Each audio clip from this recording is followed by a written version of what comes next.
10 సంవత్సరాలు పాలించిన బీఆర్ఎస్ ప్రభుత్వం నిరుపేదల సంక్షేమాభివృద్ధి మర్చిపోయిందని, కాంగ్రెస్ ప్రభుత్వం ఏర్పడిన 18 నెలల్లోనే నిరుపేదల సంక్షేమం అభివృద్ధి కోసం కృషి చేస్తోందని నర్సాపురం నియోజకవర్గ కాంగ్రెస్ పార్టీ ఇన్ఛార్జి ఆవుల రాజిరెడ్డి అన్నారు.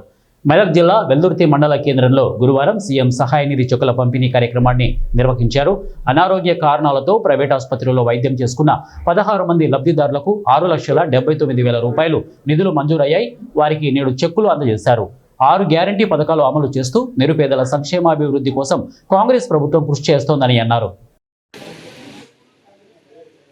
ఈరోజు కాంగ్రెస్ పార్టీ వెల్దుర్తి మండల ఆధ్వర్యంలో ముఖ్యమంత్రి సహాయ నిధి నుంచి వచ్చినటువంటి చెక్కుల పంపిణీ కార్యక్రమానికి రావడం జరిగింది. మండల అధ్యక్షులు చెప్పినట్టు ప్రజారోగ్యం పట్ల, ప్రజా సంక్షేమం పట్ల, మరి అభివృద్ధి పట్ల ప్రజాపాలన ప్రభుత్వం రేవంత్ రెడ్డి గారి నాయకత్వంలో చాలా దిగ్విజయంగా నడుస్తుంది. మరి ఆర్థిక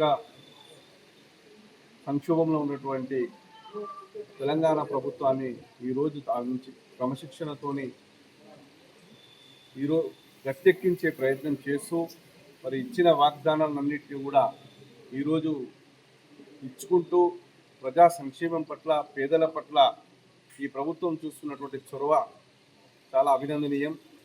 గతంలో పేదలను నిస్సంవరించినటువంటి బీఆర్ఎస్ ప్రభుత్వానికి ఒక చెంపపెట్టులాగా ఈరోజు ప్రతి పథకం ఇలా పేదవారి ఇంటికే చేరడం జరుగుతుంది.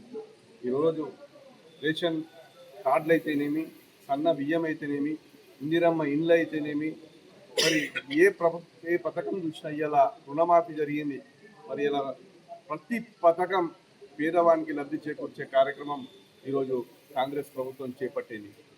మీ అందరికీ తెలుసు, ఇచ్చిన వాగ్దానాలను తూచా తప్పకుండా పాటిస్తూ 6 గ్యారంటీలను మరి ఏ విధంగా ఒక పకడ్బందీగా మరి రాజీవ్ ఆరోగ్యశ్రీతో మొదలు పెట్టుకుంటే ఉచిత కరెంటు విషయం అయితేనేమి, మరి ఉచిత బస్సు ప్రయాణం అయితేనేమి, ఏ పథకం చూసినా ప్రతి లబ్ధి అనేది పేదవాడి ఇంటికే చేరింది. ఈ విధంగా గతంలో ఏ ప్రభుత్వం చేయలేదు. ఆ రోజు రాజశేఖర రెడ్డి గారి నాయకత్వంలో మరి